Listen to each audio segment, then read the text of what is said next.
നമ്മുടെ കോഴിക്കോട് ബീച്ചിലെ special item ആയിട്ടുള്ള ഗ്രീൻ പീസ് എഗ് മസാലയാണ് ഇന്ന് തയ്യാറാക്കിയെടുക്കുന്നത്.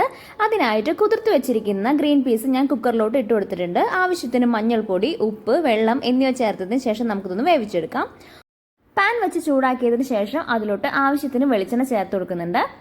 വെളിച്ചെണ്ണ ഒന്ന് നന്നായിട്ട് ചൂടായി വരുമ്പോൾ ഇതിലോട്ട് കുറച്ച് കറിവേപ്പില കൂടെ ചേർത്ത് കൊടുക്കുന്നുണ്ട്. ചതച്ച് വെച്ചിരിക്കുന്ന വെളുത്തുള്ളി കൂടെ ചേർത്ത് കൊടുക്കുന്നുണ്ട്. ഇനി ഇത് നന്നായിട്ടൊന്ന് മൂപ്പിച്ചെടുക്കാം. ഇതിലേക്ക് 2 സവോള ചെറുതായിട്ട് അരിഞ്ഞത് കൂടെ ചേർത്ത് കൊടുക്കുന്നുണ്ട്. ഒരു പച്ചമുളക് ചെറുതായിട്ട് അരിഞ്ഞത് കൂടെ ചേർത്ത് കൊടുത്തതിന് ശേഷം നന്നായിട്ടൊന്ന് വഴറ്റിയെടുക്കാം.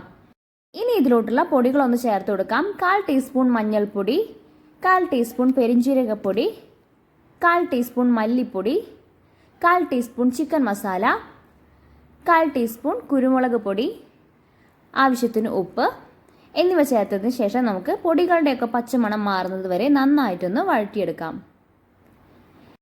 മസാലയൊക്കെ ഒന്ന് സൈഡിലോട്ട് ഒതുക്കി വെച്ചതിന് ശേഷം ഇതിലോട്ട് 2 കോഴിമുട്ട ഉടച്ചത് കൂടെ ഞാൻ ചേർത്ത് കൊടുക്കുന്നുണ്ട്.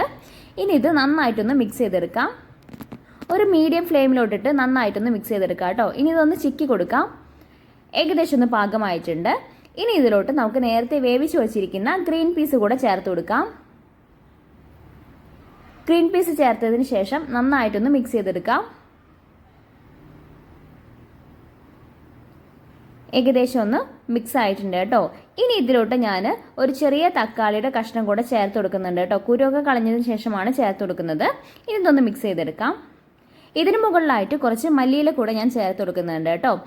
അപ്പോൾ നമ്മുടെ കോഴിക്കോടുകാരുടെ സ്പെഷ്യൽ ഐറ്റം ആയിട്ടുള്ള ഗ്രീൻ പീസ് മസാല ഇവിടെ തയ്യാറായിട്ടുണ്ട് കേട്ടോ.